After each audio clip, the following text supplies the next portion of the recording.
जानकी एक बहुत ही दुष्ट औरत थी। वो बहुत ही सेल्फिश और क्रूर थी और कभी भी किसी को मारने से हिचकती नहीं थी, खासकर किसी ऐसे इंसान को जो उसके लिए मुसीबत बनता जा रहा हो या फिर उसके लिए किसी मकसद के बीच में आ रहा हो। कोई ऐसे इंसान के लिए जो सालों से मेडिकल प्रोफेशन में काम करता आ रहा हो। जानकी एक ऐसी औरत थी जो कि लोगों को सफर करते हुए देखने पर और मरते हुए देखने के लिए पूरी तरह से इम्यून हो गई थी। मगर उसने कभी भी ये एक्सेप्ट नहीं किया था कि एक दिन वो अपनी ही बेटी को इस हद तक टॉर्चर होते हुए देखेगी। जानकी के आंसू बिल्कुल किसी झरने की तरह फूट पड़े, बिल्कुल किसी ऐसे अनस्टॉपेबल डैम की तरह जिसे रोक पाना बिल्कुल मुश्किल ही नहीं, नामुमकिन था। दूर से बैठकर सिर्फ इतना देख सकती थी कि किस तरह उसकी खुद की बेटी को टॉर्चर किया जा रहा था।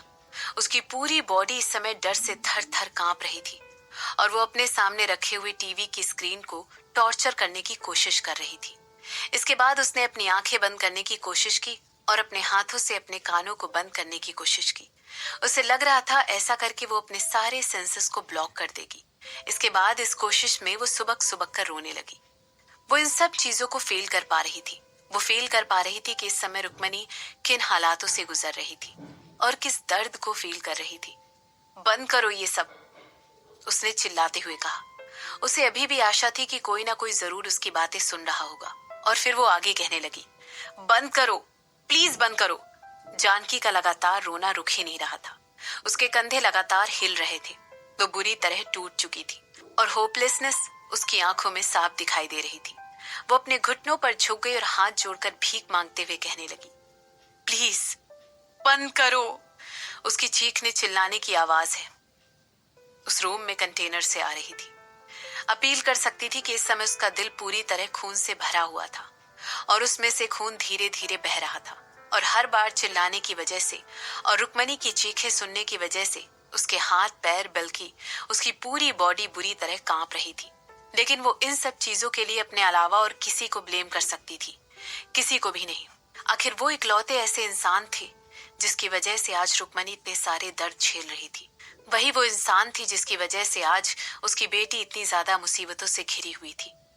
अभी तक जानकी को इस बात का यकीन ही नहीं हो रहा था कि उसकी बेस्ट फ्रेंड ने ही उसके साथ धोखा किया था। जोया उस तरह की औरत थी जो हमेशा अपने चेहरे पर एक छोटी सी मुस्कान रखती थी, जिसकी वजह से उसका चेहरा और ज्यादा भोला दिखाई देता था। वो एक ऐसी औरत थी जिसने जानकी की हेल्प करने के लिए अपने कदम पीछे नहीं हटाए थे, खासकर तब जबकि जानकी किसी भी तरह की प्रॉब्लम में होती थी।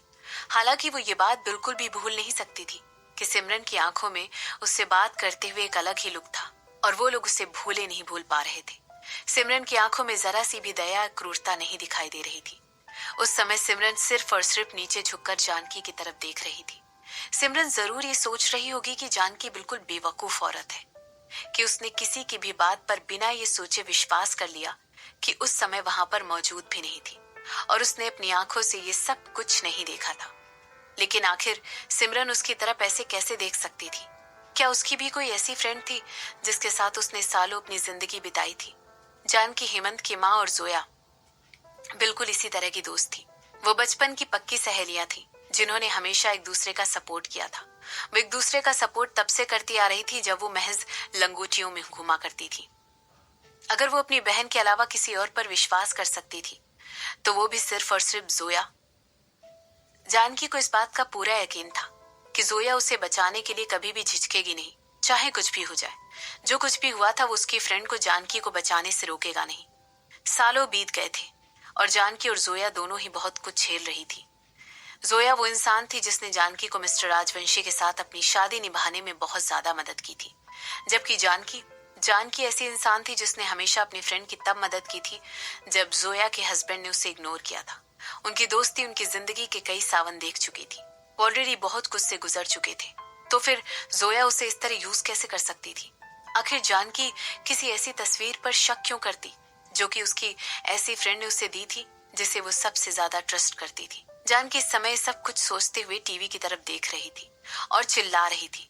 उसे लग रहा था कि शायद उसकी चीखें सुनकर उसे कोई ना कोई यहाँ पर बचाने के लिए जरूर आ जाएगा और वो चीख चीख कर बस इतना ही कह रही थी, पा प्लीज, मेरे बॉस ने मुझसे कहा है कि मैं तुम्हें मारूं नहीं।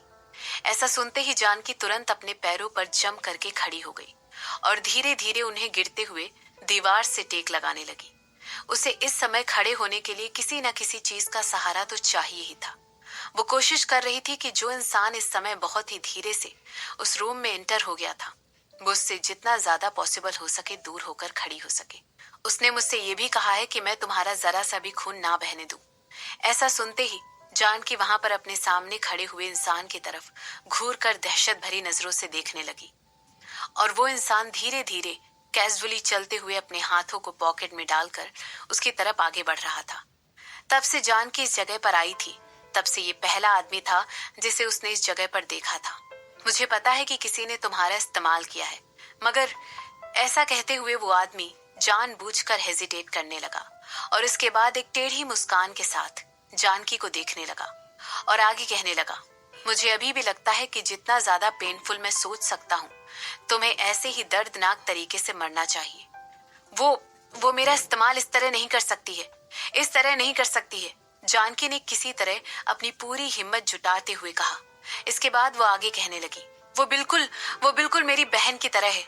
आह, अभी भी मना कर रही हो? उस आदमी ने जानबूझकर एक झूठा शौक का एक्सप्रेशन बनाया और आगे कहने लगा, तुम तो निहायत ही बेवकूफ हो। मुझे जरा सा भी सरप्राइज नहीं होगा ये जानकर कि कोई ऐसा भी था जो तुमसे ज्यादा स्मार्ट था, जिसने तुम्हें मैनिपुलेट करके अपने हाथों एक खून बचा लिया और वो खून तुमसे करवा दिया। वो जानकी समय उस आदमी से बहस करना चाहती थी, मगर अचानक ही वो एक शब्द भी अपने मुंह से उस समय नहीं निकल पाई। उसे समझ नहीं आ रहा था कि क्या कहकर उस आदमी को उस समय चुप कराए। क्या होता अगर वो ये बात बिल्कुल सच होती तो? क्या होता अगर जोया ने वाकई में उसे मैनिपुलेट किया था तो? लेकिन अगर इन सब चीजों के लिए वो रिस्पॉन्सिबल थी, तो फिर जोया ने खुद आगे बढ़कर सिमरन की कंपनी में प्रॉब्लम खड़ी करके उसकी मदद करने की कोशिश क्यों की? क्या ये सब उसे यकीन दिलाने के लिए था कि वो भी उसकी दोस्त थी?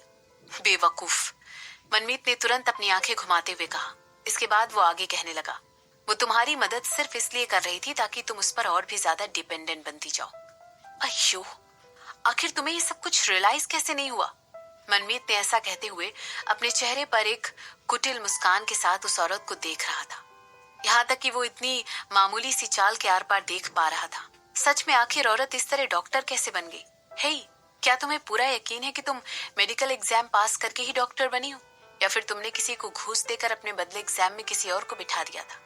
जैसे ही मनमीत ने देखा कि जानकी के चेहरे पर एक गंभीर एक्सप्रेशन है, वो अपनी बात को कंटिन्यू करते हुए कहने लगा, वैसे ये यहाँ पर किसी पॉइंट की बात नहीं है। खैर जाने दो, तुम्हें मेरे सवाल का जवाब देने की कोई जरूरत नहीं है। मैं समझ सकता हूँ कि बहुत सारे लोग इस तरह की आम बातों को समझ नहीं पाते हैं, खासकर तब जब ऐसी बातों को सोचने के लिए एक ब्रिलियंट माइंड के लेवल तक आना पड़ता है। उस आदमी की तरफ घूर कर देख रही थी। उसे कुछ भी समझ में नहीं आ रहा था। ये आदमी पूरी तरह उस आदमी से बिल्कुल अलग था जो उस दिन उससे बात कर रहा था। क्या ये बात पॉसिबल थी कि ये दोनों आदमी जुड़वा थे? खैर जो भी हो, तुम्हारी बेटी जिंदा रहेगी। मनमीत ने ऐसा कहते हुए अपने एक्सप्रेशन को सीरियस किया और फिर वो आगे कहने लगा, हमने डिसाइड किया है कि हम उसे उस सफेद वाले कमरे में रखेंगे। एक डॉक्टर होने के नाते तुम्हें ये तो पता होना ही चाहिए कि आगे उसका क्या प्लान होने वाला है ना? मनमीत के शब्दों को सुनकर जानकी की आंख एकदम से बड़ी हो गई। एक पल के लिए ये बात भूल गई थी कि ये आदमी सिमरन और शशांक के लिए काम करता है। उस आदमी की पर्सनैलिटी भले ही और आदमियों से बिल्कुल अलग थी, मगर ये बात को कभी नहीं भूल सकता था कि वो अभी भी उन दोनों क्रूर लोगों की साइड पर ही था। व्हाइट रूम, ये टॉर्चर देने का एक बहुत ही क्रूर तरीका था जिसे सीआई यूज करते थे, और बाकी की इसी टाइप की ऑर्गेनाइजेशन भी इसी का इस्तेमाल करती है। बल्कि इस तरह के टॉर्चर को इसीलिए डिजाइन किया गया था ताकि जिस इंसान पर यह इस्तेमाल किया जाए वो धीरे धीरे अपने मेंटल कंट्रोल खो दे। जैसा कि इसका नाम बताता है, ये टॉर्चर एक इंसान को किसी तरह के रूम में या जेल में बंद करने के तरीके से ताल्लुक रखता है जिसमें उस रूम की दीवारें पूरी तरह से सफेद रहती हैं।